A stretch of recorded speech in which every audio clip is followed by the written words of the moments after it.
Preparing to live stream the meeting. Got it. Because Hit record as well. I think you still hit record same way. I will once it's live. All right. I see it. Oh, baby. We're live. Welcome, ladies and gentlemen, to another episode of the Three Man Weave College Basketball Podcast. It is coming to you live into your airwaves via YouTube, if you're watching there. If not, you're just listening like normal. Don't worry, no change to you. We will continue to operate as normal, but there will also be opportunities to jump into the chat, make fun of us, whatever you like to do if we're going live here. But I am Jim Root, your host this week. I'm joined by Kai McEwen and Matt Cox in their normal stomping grounds of their Chicago offices pre-Christmas travel. We're going to be all over the place after that, but hey, that's okay.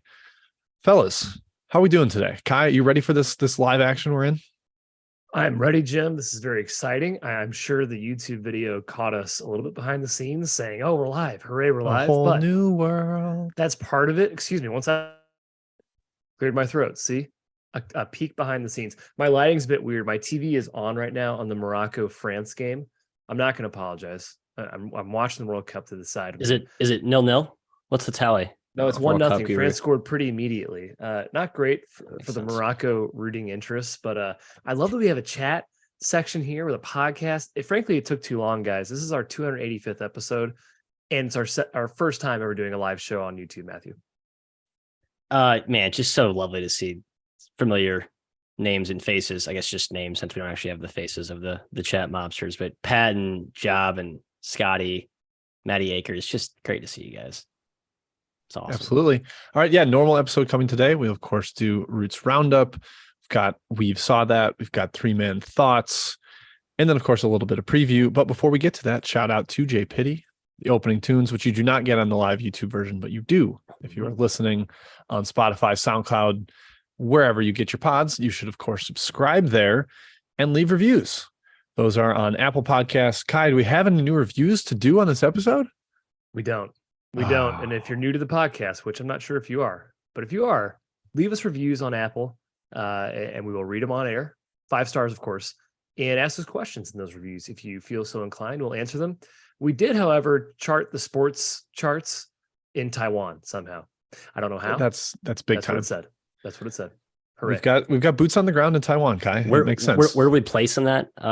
Like top 10, top 100? Where are we at in Taiwan? It's like top 150, Matthew. Okay, and they have a lot of good sports podcasts over there. Yeah, a lot of good college basketball podcasts specifically. So just to be in the conversation for top 150 is a blessing, an honor, really. I did look. I think number 3 was called like Juicy Basketball or something. That's the only one that had an English title. Something like Juicy Basketball. Kai, would we be better if we were a Juicy Weave? Absolutely. I think we are a Juicy Weave, Jim. We taste very good for like 15 seconds and lose our flavor after a while. Okay, good. Yeah, that's for the cannibals out there. You don't want us. We're not going to, the flavor doesn't last. You should be interested. All right, Kai, not too much to go on the intro here. Nothing new on the site, nothing in the personal corner. So let's just get straight into Roots Roundup. But before we do, you got to give a shout out on a live stream to our friends at Home Field. Home Field should pay us more because now we're doing YouTube and blah, blah, blah. No, I love the Home Field guys. They're awesome. And they make the best shirts on earth. This is an ad, by the way, an ad read. Comfy sweatshirts, t-shirts, what have you, at Home Field Apparel. You guys, you've probably heard of them if you're a sports fan. They make the best designs. They have 1 million schools on their website, more like 100, 120. Still very impressive. Incredible designs on all these t-shirts and sweatshirts and hoodies. And they feel so comfortable and good. I wear the shirts every single day. It's homefieldapparel.com. We do have a promo code you can use for the first time order. It's 3MW. Put that in at checkout. You get 15% off. Buy your sweetheart a gift for Christmas from Home Field Apparel. It's excellent. It's well worth it. You can say Kai sent you and they won't do anything, but you can still say it. Great. That is wonderful. Just say it. Yeah, why not? Let them know that Kai sent you. Hey, Kai, for a key headline to start off Roots Roundup here, yes, we should address the hate, the no 3-man weave sign t-shirt with the no smoking sign crossed through. Oh, yes. I think that was shade towards the drill, which bummed me out to see. Us. What's wrong with 3-man weave as just a warm up, get the legs, open up the legs and jog around? There's nothing wrong with it. I'm actually I stand with the t-shirts. I'm a fan of us, but I am not a fan of the drill. So if I buy a t-shirt, again, just to make sure I subscribe to this program, I unsubscribe to the drill. Most drills in basketball, like warm-up drills, are the worst. I don't actually enjoy any of them. You haven't told me one thing that's wrong with it yet. I find it to be unproductive in terms of getting you ready. Like, what skills does it promote? Chemistry. Does it? It's you run. It is a warm up. It is literally to warm up your body. You go up and down the floor, and if you do the shooters waiting with the balls to pass to the two guys who don't get the layup, you get a couple shots up too. I think it's a totally fine. I'd rather warm up with a very engaged layup line, Kai. Little 2-line layups. Well, we don't need to get fancy. And take it seriously. How is that better? That's crazy. I don't know. More shots, more touches, 3-on-2, more shots, more touches. That was my favorite drill. Yeah, that was a good drill. I like that, Kai. I'm with you. Fantastic drill. Yes. Yep. That was good. I always wish I could dunk in that drill, but I never could. Never could dunk in any drill, to be quite honest. Sad. All right, let's get into the roundup. No key headlines besides 3-man weave hatred out there in the world, but we got to talk coaching news, and we got to start with the big domino. That is Chris Beard. Got arrested, got out of jail before the Rice Texas game, but man, the allegations are bad. Bad. I read the affidavit. It is brutal. If what is in there is correct, I have a hard time seeing him coach at Texas or really anywhere D1 again or for a long time. I mean, this is way worse than anything Greg Marshall did, and he's been kind of blackballed. So it's really bad news. Matthew, we did a re-rank of the Big 12 last week. If you just pluck Chris Beard out of the Texas situation, where do you rank Texas now? Oh my God. Baylor better. Kansas better. Texas third. You're a big Texas guy too. You're like, I am. Yeah, Texas still stays top 3 for me. Yeah, I'm a rah guy. I'm a hook 'em. I tend to think they're still top 3 as well. But the first showing, now granted, a lot of distractions in that first game, not great. And Rodney Terry, TBD. I mean, he's going to run the same stuff Beard wants to run. Who knows? Still talented. Yeah, I think we have solid evidence of Rodney Terry not being an overwhelmingly exciting X and O coach in his time at Fresno and prior. Yeah, I think the team will drop some, unfortunately. But hey, I have a Baylor future to win the Big 12, so I'm actually fairly content with That's it. a nice development for you. Yeah, it is. Overall, though, yeah, bad news on that front. He's a great coach, but man, bad person, bad allegations. So we'll move on. Wes Miller of Cincinnati just got an extension 2 years through, believe it's 27, 28. His deal is now through. He got a little bit of a pay bump as well. Hey, big time. I don't know that he's made the immediate strides that Cincinnati fans would fully desire, Kai, and they just lost at home to arch rival Xavier. Mm-hmm. But it does feel more stable than anything that John Brandon had going there. Yes, absolutely. And I think he's a great coach. And I think Cincy fans hopefully are realizing that he's building something special. He's not going to cover tonight. Go Miami of Ohio. But I do like the way Wes Miller has his program trajectory going. I think so too. Just tough to follow Bob Huggins and Mick Cronin. So pretty high bar there. Yeah, it did take him a little while to get Greensboro going. So maybe this will be the same. I kind of fully believe in him. So I'm comfortable with this extension being given. Greensboro was not a good program ever, and then Miller blew it out of the water. So yeah, I think he has a good belief. Cincy fans believe. Greensboro doesn't cover against Marshall last night without the groundwork that Wes Miller there. Yeah, there you go. Cliff Ellis got his 900th win at Coastal Carolina. He's also been at Auburn and I think Clemson, and I don't remember exactly everywhere he's been, but man, 900 wins, Matthew. Would you be mad if he coached till 93 and passed Coach K? No, it's my favorite coaching situation. It's just very much a guy who is presumably content living near the beach in Coastal Carolina, won a lot of games, recruits pretty well, mixes and matches defenses. It's just a good life. Mm-hmm. South Alabama was another school he coached at besides Clemson and Auburn. So, I did get Clemson and Auburn right, though. Clemson and Auburn, nice. Correct. Yes, sir. Fantastic. Kind of like this from Pat Taylor about would Wes Miller have been a better hire at North Carolina? Kai, I know you are pretty heavily out on Hubert Davis, but he did make a national title in his first season. Yeah, hard to argue with that, but I don't think Hubert Davis is a very good coach. So yeah, I mean, Wes Miller, in my opinion, is a better coach. Long-term hire. Hubert's Yeah, fine. evidence Hubert's is fine. maybe tilted towards Hubert right now, but we'll see long-term. There's a lot of time for that to play out, and we'll see how it goes. Last little note here, right before we potted today, this morning, the Arizona punishments came down from the IARP. They are little more than a poke on the wrist, little tisk, how dare you, haha. Book Richardson took the metaphorical book, Kai. The book was thrown at him. He's got a 10-year show cause, but nothing for Sean Miller. Right. Big time for Xavier fans here. They don't have to worry about their coach having recruiting restrictions or some sort of scholarship limit that carries over. So that's rather large for Mr. Miller.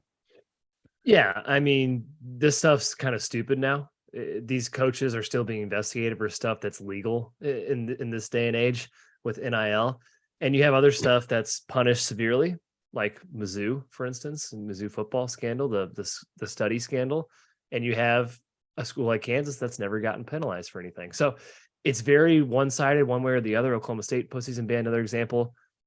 I'm kind of over it. It shouldn't also take 5-6 years to do an investigation on this kind of stuff. Well, you got to be diligent. We don't cover this very in depth because, frankly, Jim, we don't care about it. It doesn't affect anything. Yeah, and this started when we were in diapers, basically. Yeah, right. It's been a long, ongoing investigation, and for nothing really tangible to come out of it, it's like whatever. Big shrug from me. All right, let's move into recruiting. Only a little bit to mention here. 2024 recruit Peyton Marshall, a 7-foot, 310-pound center, is headed to Auburn. He is enormous. I watched like 30 seconds of clips just to familiarize myself with how massive he is. And Matt, it's not quite Austin Wiley where they played like two separate styles, Auburn, but I'm excited to see him in the Tiger system. I like Bruce making himself a big guy like whisperer. It seems that he's sort of, I thought he'd be like a guard whisperer after the Jared Harper, Bryce Brown national title run. But now it's like, no, I'm the haven for bigs out there. Walker Kessler. Name another example, Matt. I can't off the top of my head. Why am I blanking? Well, you mentioned Wiley. But I feel like this even is what he's done with Cardwell and Cardwell. Broom so far this year. I think it's the inefficiency in talent recruiting for college basketball. So I think it's a smart play. Yeah, those guys typically stay quite a while in college. You get a center dominant that's player not that stays pro more than yeah. 1 year. Exactly. Not so bad. And then in transfer news, we are starting to get the semester eligible guys coming through. These are few and far between because of the rule that everybody gets the one-time free waiver transfer. But Demarier Franklin just got a waiver to come over from Illinois Chicago. He's not technically related to the semester changing, but he is available now. Played for Memphis last night against Alabama. Antonio Day for Coastal Carolina. Darius Bean, I think, for Lindenwood should be eligible. There's a bunch of them. Going to be monitoring these as we'll be looking at box scores every day and be like, oh, well, this guy just. How about appeared. Kai, Jim, with the semester calendar pulled up last night, like going through was that the official school website? Very impressive. Yeah, Coastal stuff, Carolina's official academic calendar. I still couldn't really figure it out. It was pretty confusing. It was like fall semester ends, then finals end, then like final semester ends, then enrollment. Then I was like, man, just tell me like when this guy should be eligible. Just give me that information. Because the start of it and the end of it are different, and it's weird. I don't know. Hopefully there's a lot of I wish this information was easier to find in the mid-major world, not just also is it second breaks. semester after the break? Like what Not did your school. semester classes start before Christmas? Like every class for me went up until I left for home for the break, and then I think it's they're eligible after once the break. first semester ends, I think not that's what once it is. second Yes. semester starts. Oh, okay. So first semester actually end. Okay. Yeah, once their little grades are loophole posted or there. whatever. Yep. Yeah. But so yeah, monitor those. We'll trying to be, but hey, poke us if you see one that we didn't bring up because we love help from our chat mob and other information. Poke us anytime. Please do. That's what I say. Last note in the there's some transfer awful world, times. this happened like truly 10 minutes before we were recording. Fardaz Imac is not going to suit up for Texas Tech. He has been injured. He's gone. He's back in the portal. Surprising, yeah, because the timing is odd. I don't know what the reasoning is. Our guy Pat's theorizing Speculation. Poaching. I think there's maybe Bacho's better than him, but yeah, Kai, what's your Bacho's speculation? great. Speculation is he disagreed with Mark Adams' treatment of his injury. I think Mark Adams was pressuring him to come back early. AMAC didn't feel comfortable with that, and they got into a disagreement. That's speculation. I have no hard proof, but wouldn't be surprised if that was I it. love hearsay. Good. Matt, how's this? I'd Matt, believe I'm surprised you didn't come with this theory that he's just looking at the writing on the wall and was like, Texas Tech's not that good this year. They're not. Yeah. I actually had a 3-man weave thought If you in played, they the might be. workshop. It was a broader Lone Star State theme. We had big expectations for that state this year, the college hoops. Like every team though is sort of like kind of let us down. Texas, obviously, Texas Tech, Baylor, TCU. Yeah. Houston's been Houston, awesome, but have they Houston's been really as good. number one? Is that, yeah, I don't know. Yeah, Have they been number one good. enough? Like, they're not number one right now, but yeah. So yeah, it's surprising to see IMAC. We'll monitor where he surfaces. I don't think he'll be end up playing this year, even after the injury. But could be a massive piece for somebody next season. Will definitely be a prize in the portal once again. Other random news and notes, fellas, we got to talk Grinnell hoops because we've discussed them a little on the pod before in years prior. But 111 3-point attempts and 0 twos, Matthew. I love it so much. This is like the full evolution of an insane style finally reaching its like final Charizard form here. Yeah, I'm trying to pull up the box score, Kai. Your Go thoughts, ahead. though, while I find it. I had some good observations. My I thoughts, just lost it. Where'd it go? I think Grinnell College is one of the coolest things in college basketball. Their coach purposely sets out to break records, and it's awesome. Like when his kid played there and he let him get 100 points. They shooting 111 threes and no twos. It's like, hey guys, we're going to break a record tonight. This is what we're going to do. It's awesome. Also shooting 111 shots. That's the type of style they play. It's just no defense, all transition. I was watching line changes. clips. Somebody took like 23s in 12 minutes, right? It's something insane. I'm sure it was his son, but they would get rebounds, have wide open layups, kick it out, shoot threes. Like I watched some clips of it. It's fantastic. I love it. I love it. So much. Like they've had this style for years, but this game had to be a full mandate of we are not taking it to. We're just going full on this game. And it's great. It's fun. Unique styles is why we love college basketball. You could obviously never do this in the pros. Probably can't do it in Division I either, but it's cool that it exists. It's basketball in its weirdest, oddest forms, and we're a fan of it. I love David Bluter. That's the guy I was trying to find. He's 2 of 12 from 3 in this game, so overshadowed by teammates Adam Phillips and Mose Thurmgreen, who combined to go 20 of 40 from distance. Jesus Christ. But David's still getting his up, though. Love to see it. 12 shots in 15 minutes off the bench. 15, that's what it was, 12 and 15. Yeah.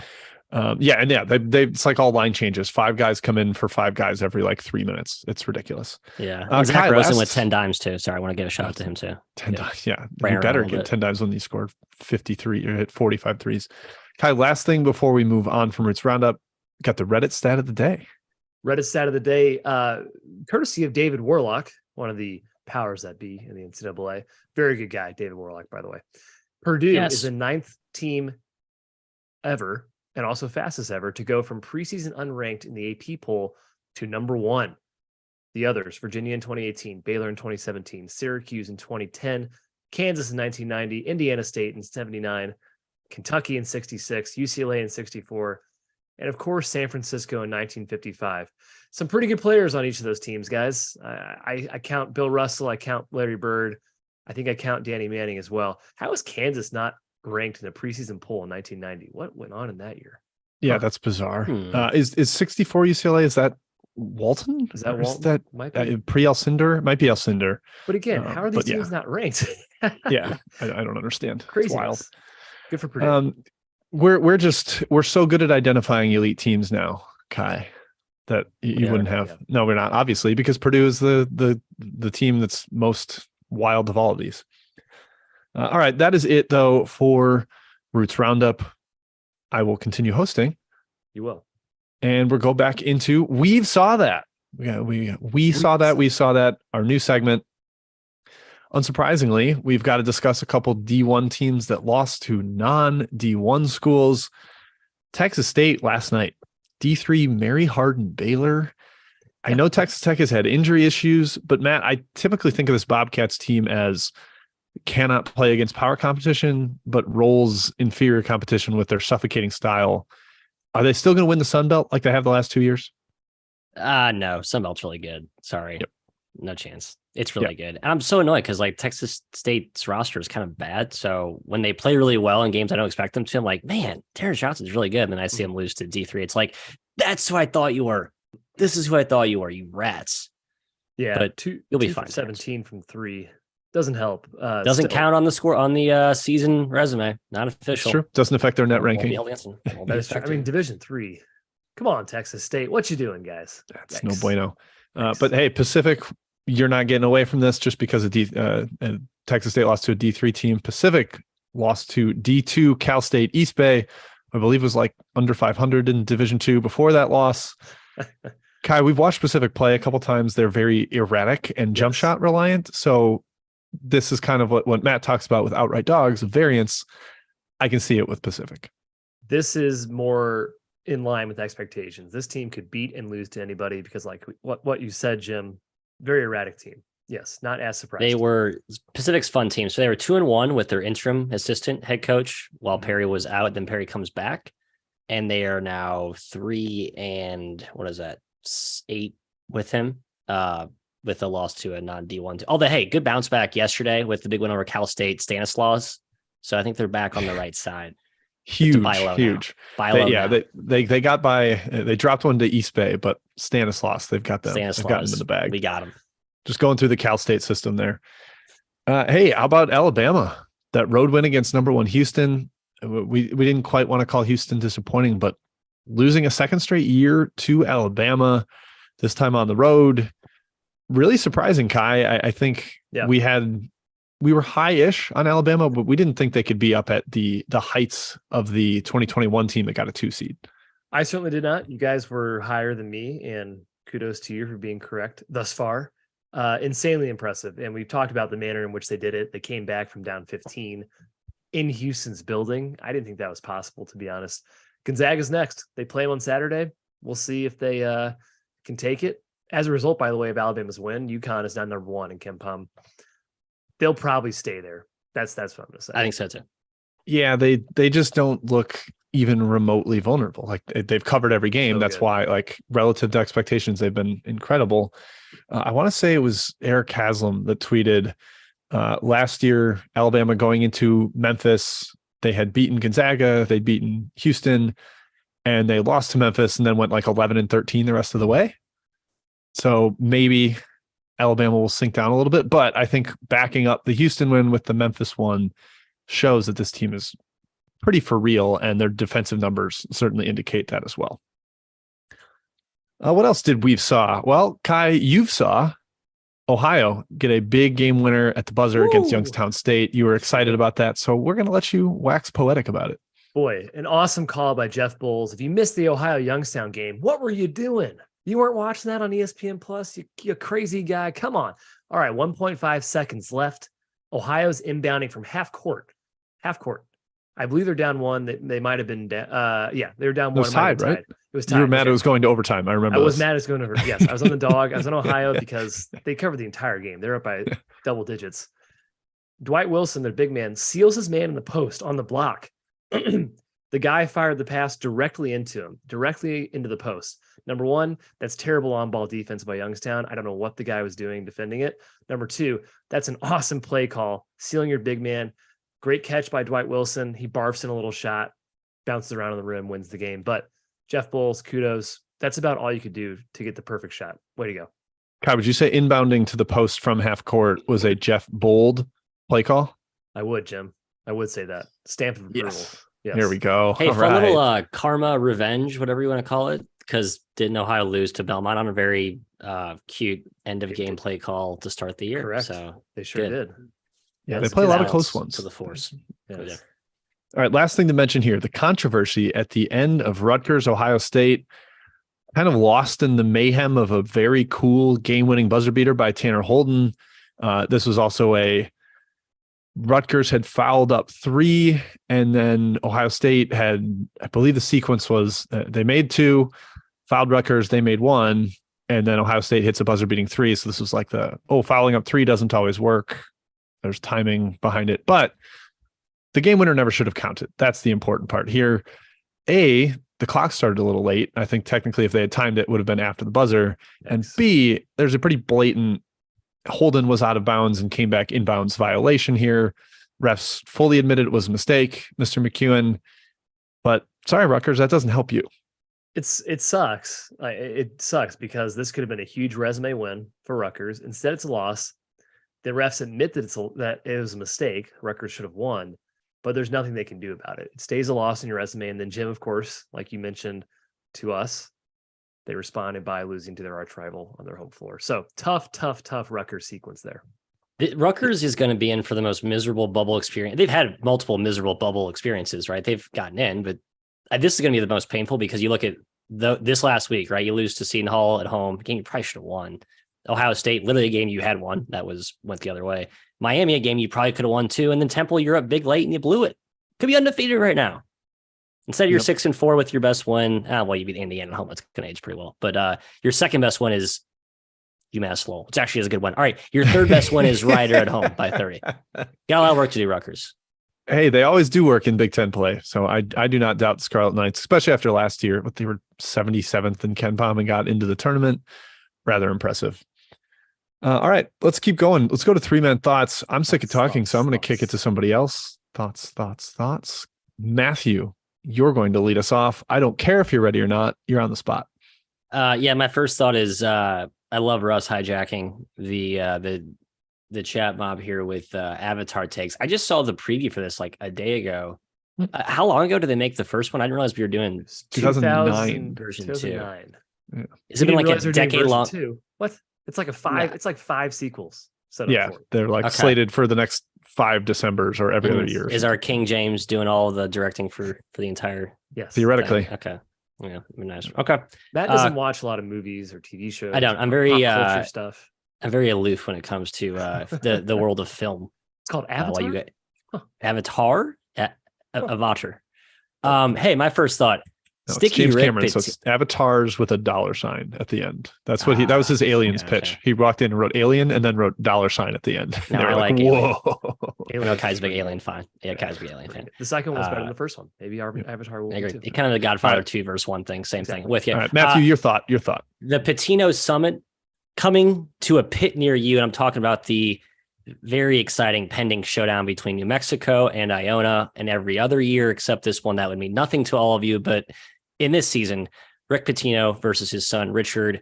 His son Richard is 10-0. The Lobos look like an at-large team, all the way legit. Already beat St. Mary's this season.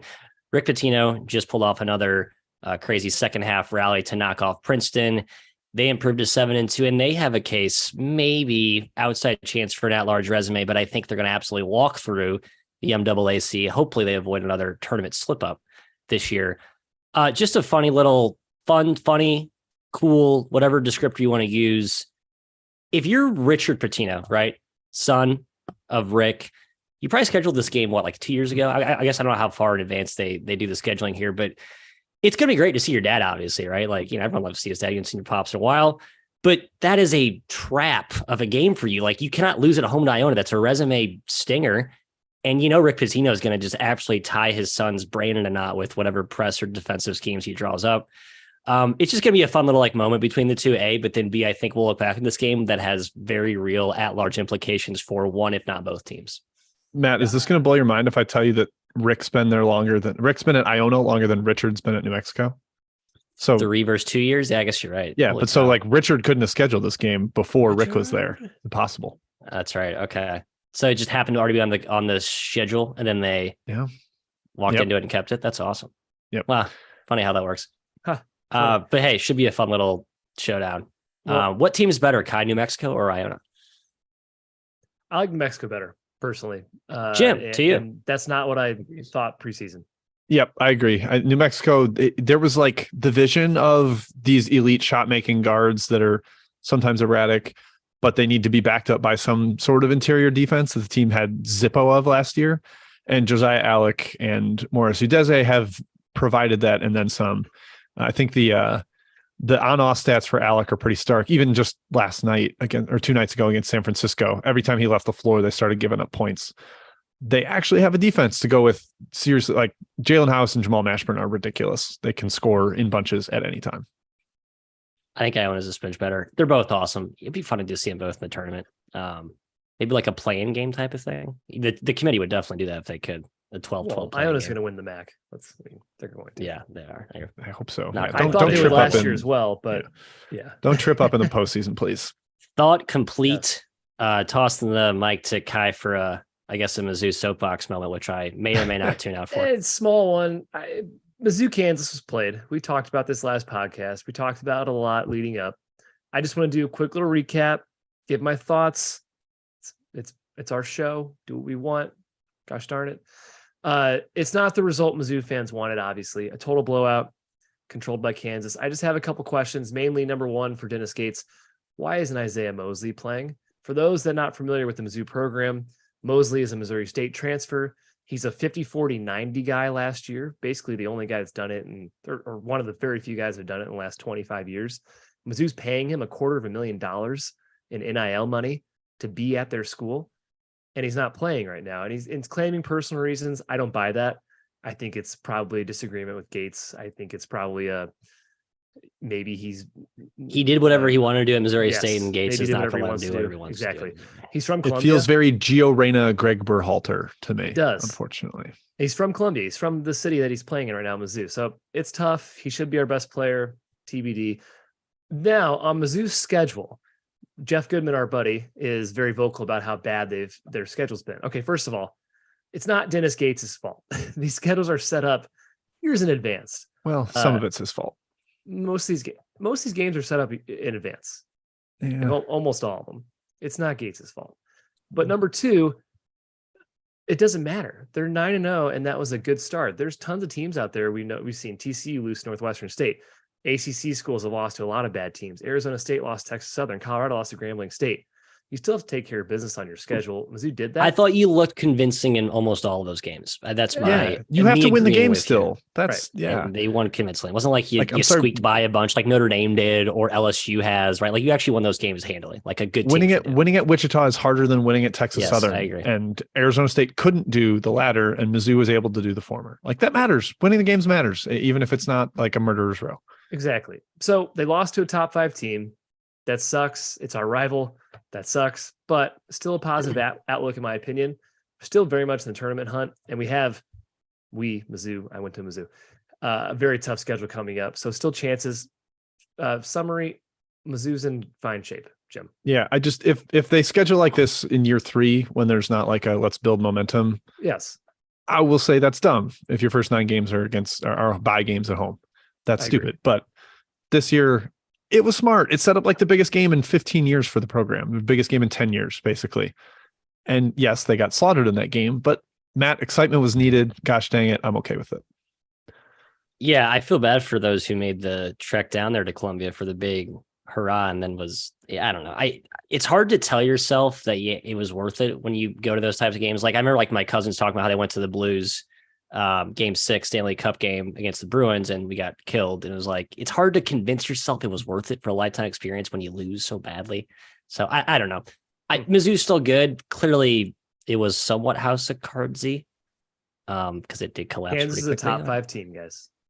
Yeah, I know. I'm just not super high on Kansas. That's why I was like, oh, come on, Mizzou, compete in that. Yeah, I wish it wasn't 30. I wish they 30, had like competed. at least make it like Florida, UConn was like, okay, those two teams are in different classes, but like Florida at least kept it within arm's reach for some of that game. But like Mizzou was never in that game. Where do you have Kansas, Matthew? I don't understand. I had them top 10.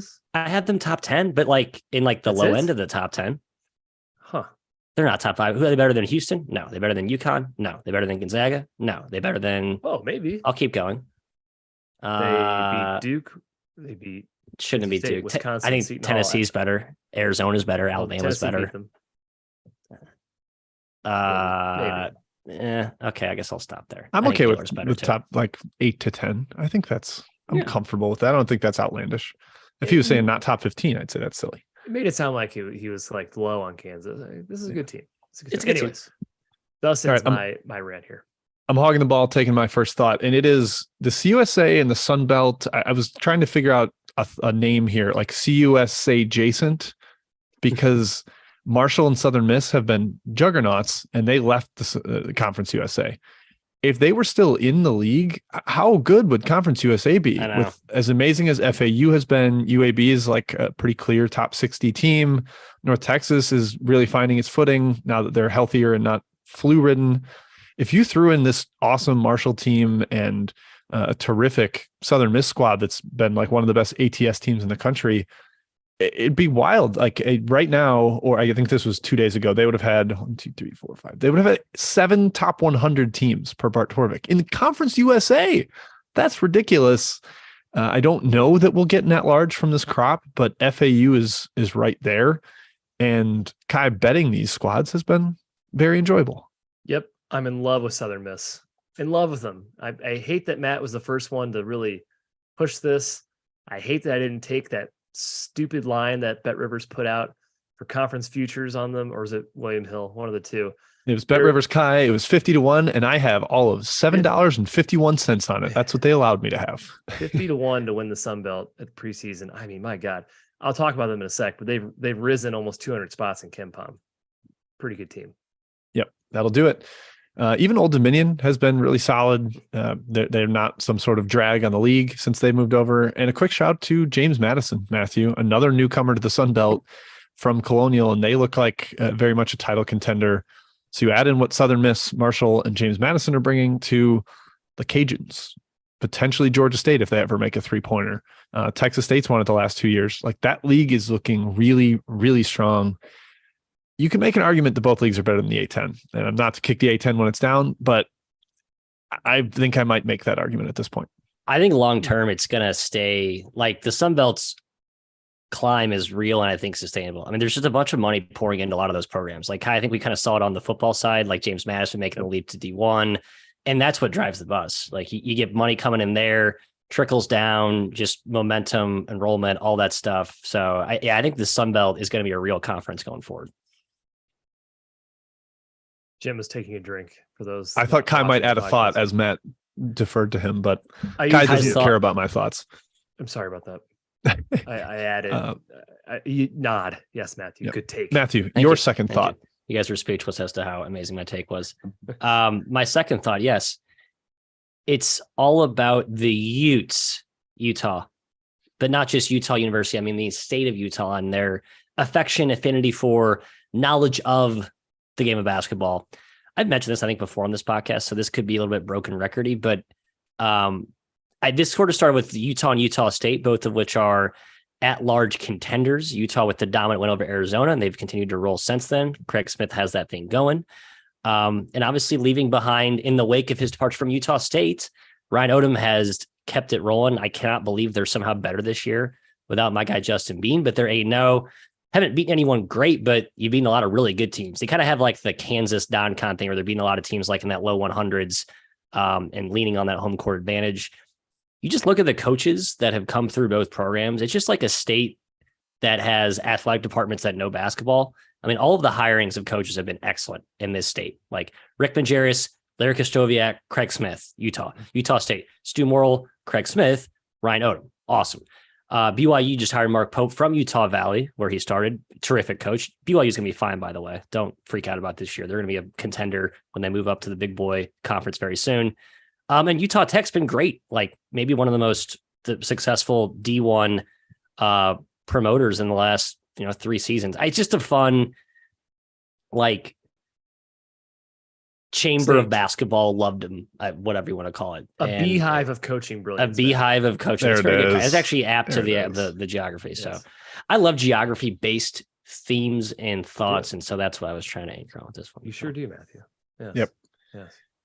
And the Jazz are pretty good too, right? Aren't they? Yeah, Southern Utah Jazz also quite solid. So yeah, Utah. all right. Oh yeah, Todd Simon shouts. A lot of Division I colleges in Utah.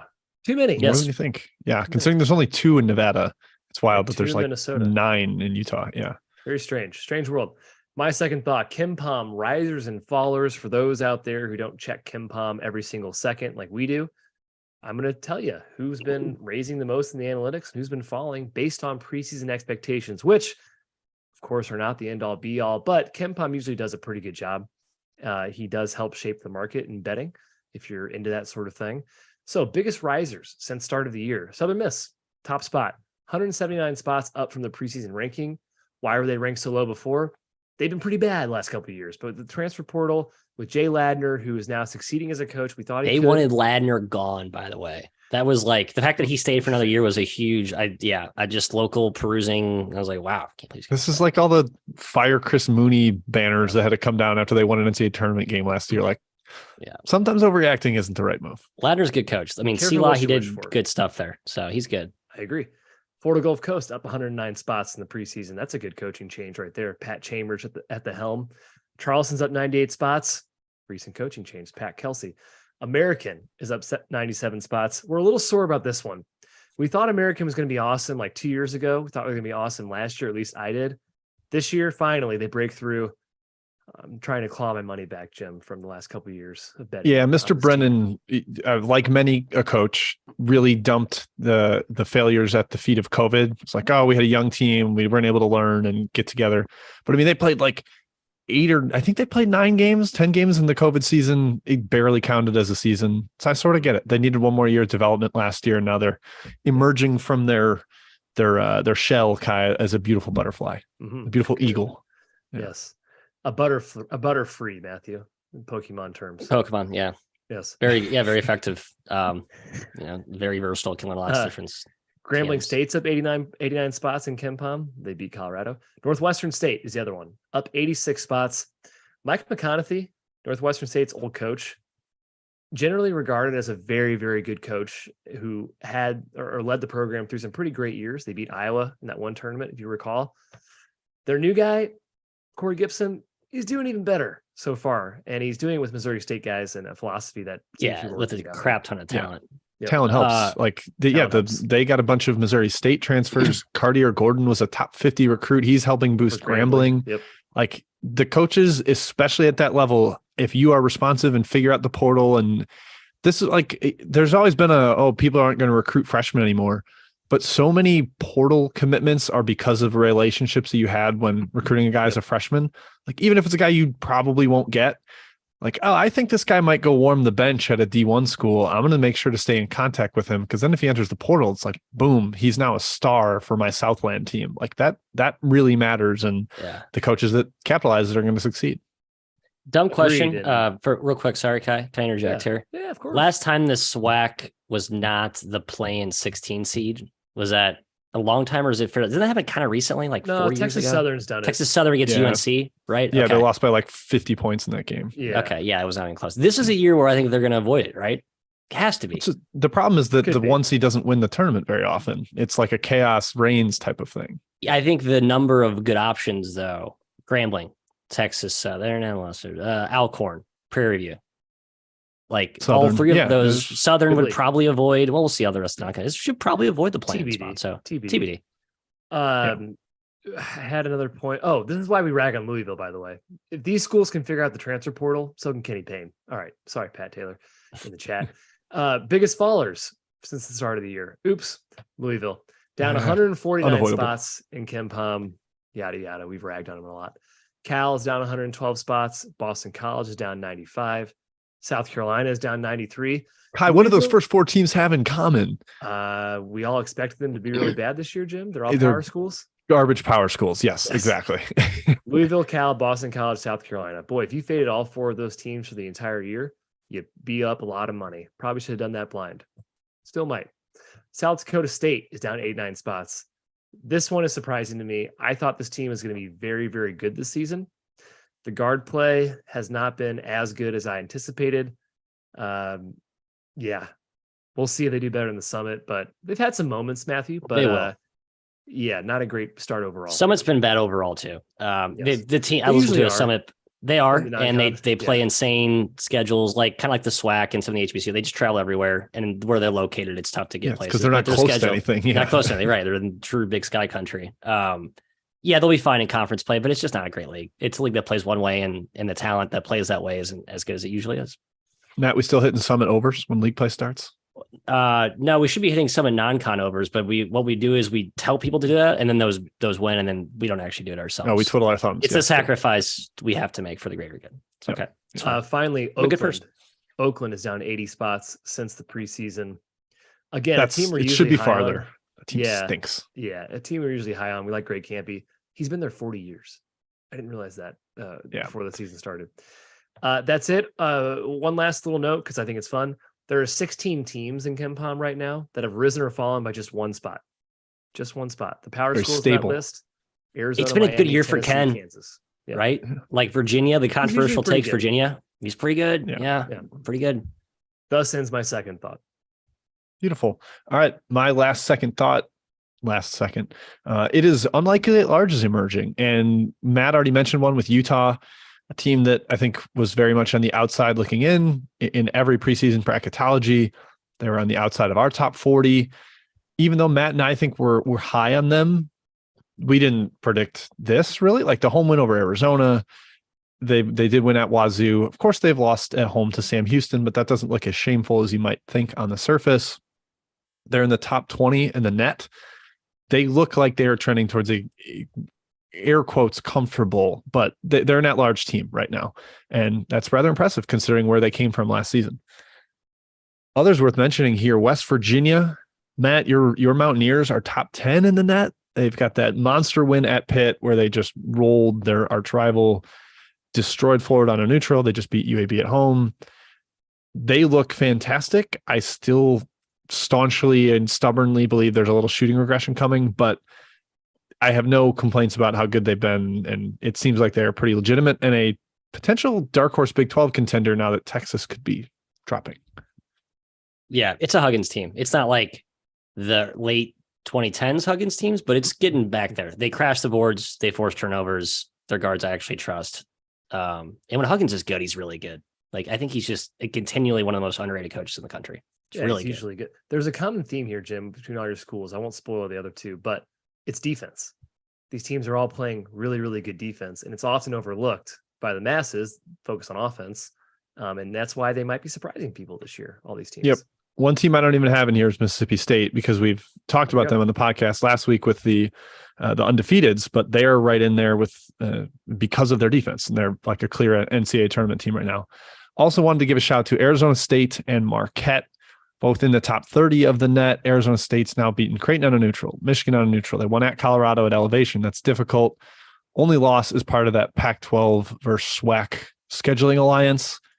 Been pretty solid. ASU, like Matt, I think maybe even 2 years ago, you started to say like, I think this team's going to defend when they had Jalen Graham. I think this team's going to defend last year. And it seems like Bagley's been a little bit of addition by subtraction because he was always a little more offensive leaning, probably hurt the chemistry a little bit. This team seems to have it together, although they have got some late game luck to win some of their contests.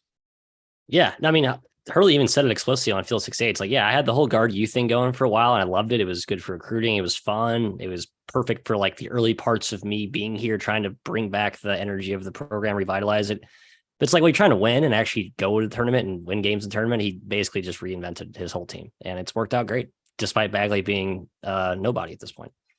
Yep.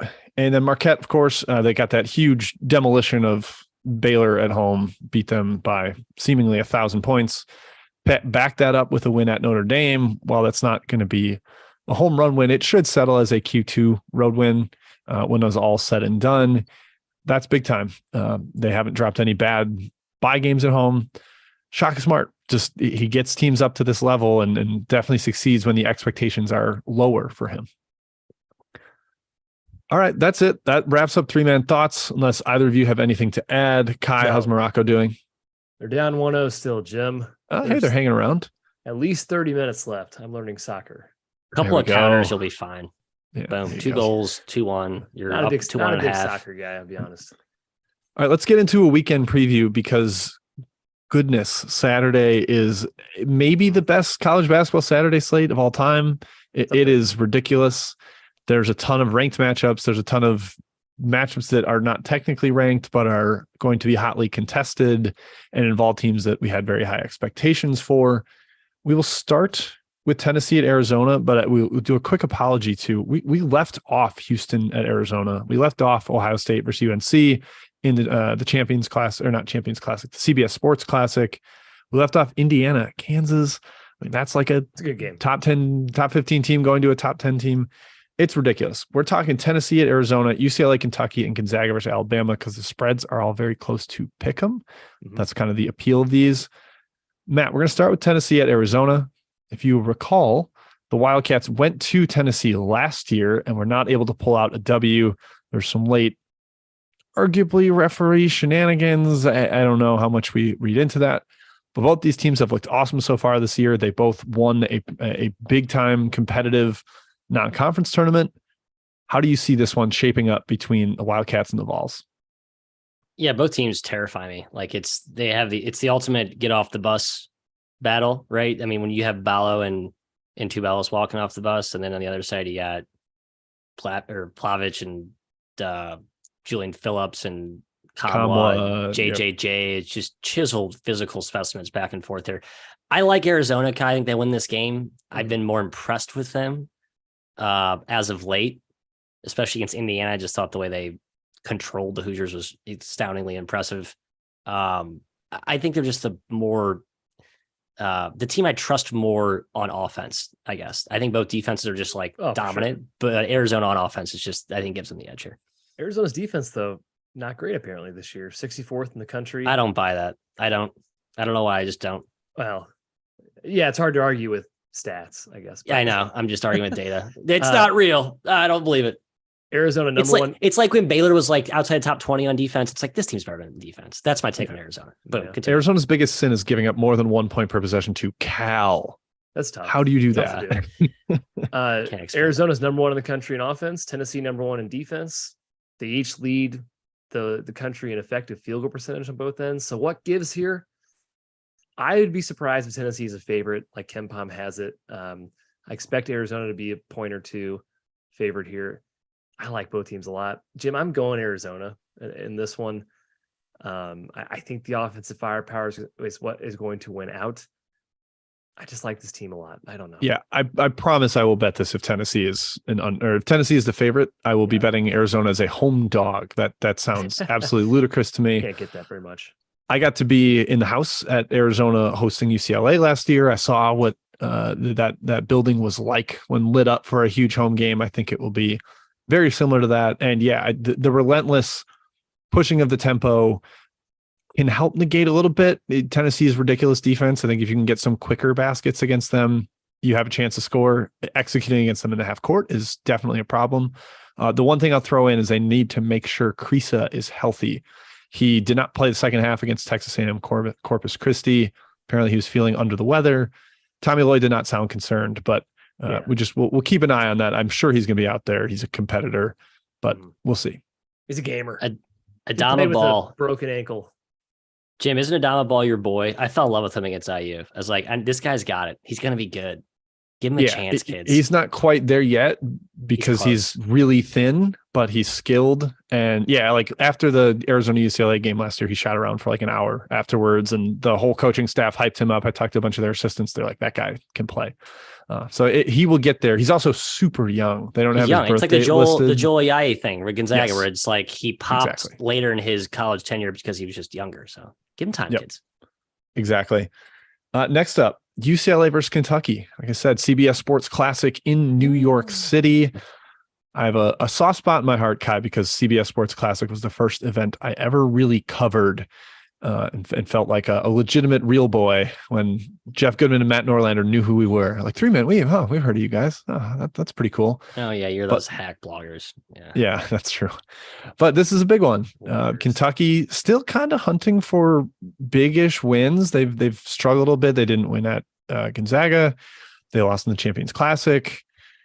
Kyle, how do you see this one shaping up between? I mean, I like both coaches a lot, but are they? Who's got the edge in this one? Yeah, neither team really has great wins. It's kind of weird, and they're pretty much being ignored by the media. Not talking about lack of wins for Kentucky and UCLA, but clearly both good teams, top 10 in KenPom. Who knows? UCLA might beat Maryland tonight and might get that first really big win. I weirdly trust them more than Kentucky right now. I think Kentucky's still figuring a couple things out. And UCLA feels like the more finished team to me. That could be totally incorrect, Matthew, but I'm leaning towards UCLA here. I can't really explain why. It's going to be a pick 'em basically. excited. Usually these games are easier to win on. Pick them closer to 0. But I don't know. My heart's telling me UCLA. My brain can't really explain. But my mind is telling me yes to UCLA. I like UCLA here. You're right. Kentucky, until Kentucky just lets Wallace be like the undisputed point guard and like find a more defined role for Wheeler, and then they get Chiboy healthy, and then they get their other fringe guys kind of. There's a lot of I'm with Kai. A lot of stuff that Kentucky doesn't look fully formed yet. UCLA, they haven't performed in big games yet, but I think they will here. Yeah, the Calipari comments. I mean, he could just be saying this. We don't know, but he's like, "Oh, Sheway does not have his full lift." I think he even said like 75%. Yeah, not and he's still been hyper productive in his minutes, but maybe there is some extra gear that he can get to after his National Play of the Year campaign last year. I tend to agree with you guys, unfortunately, for Big Blue Nation. UCLA's just got that seasoned veteran core with Tiger and with Jaquez. And we said on the show today, Kai, I think we all kind of lean Maryland, which sets up maybe better for UCLA going there off the loss, desperately needing one win out of this swing over to the East Coast. Yes, agreed. All right, last game we'll discuss before we sign off on our first live podcast. Thank you everybody for joining us in the chat. Fun. Gonzaga versus Alabama in Birmingham. The return game from Alabama's big victory against Gonzaga in Spokane last year. Again, not at the Kennel, but or maybe it was in Seattle. I think it was in Seattle. They played at the new arena there, the Kraken's arena. Alabama's looked fantastic. Right. They've got all kinds of athleticism. They're huge. Bediako, Noah Clowney give them a monster interior duo that owns the paint. Brandon Miller's super long. They don't have Namari Burnett. He's out with a wrist injury. He's been kind of their lockdown defender, but Jaden Bradley stepped into that role just fine. Darius Miles was chasing around Kendrick Davis last night.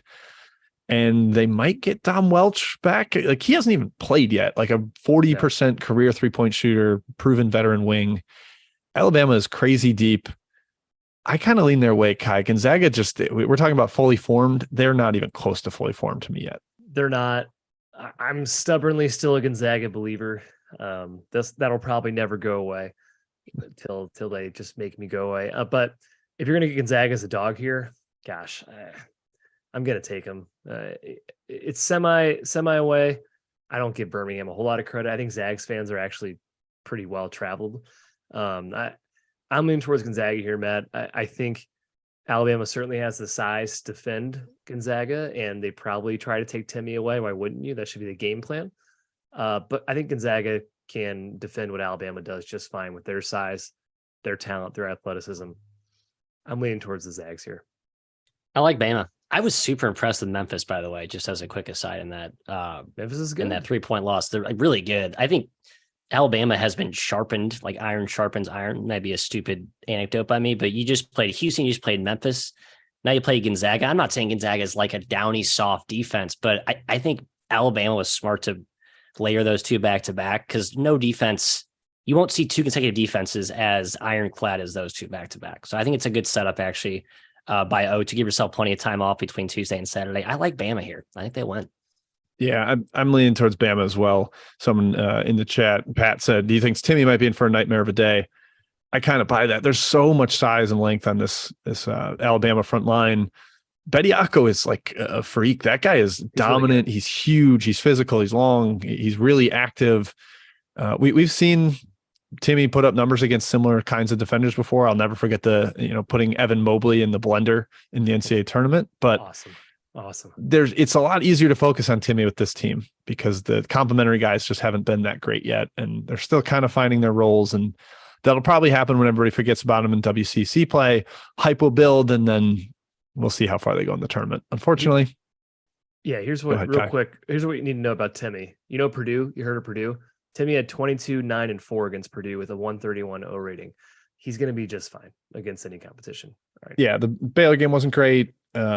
Xavier not great, but yeah, right. Yeah. Not a great game. But like, he is truly the only reason they beat Kent State. Like, they are very arguably could have lost that game, and he carried them down the stretch.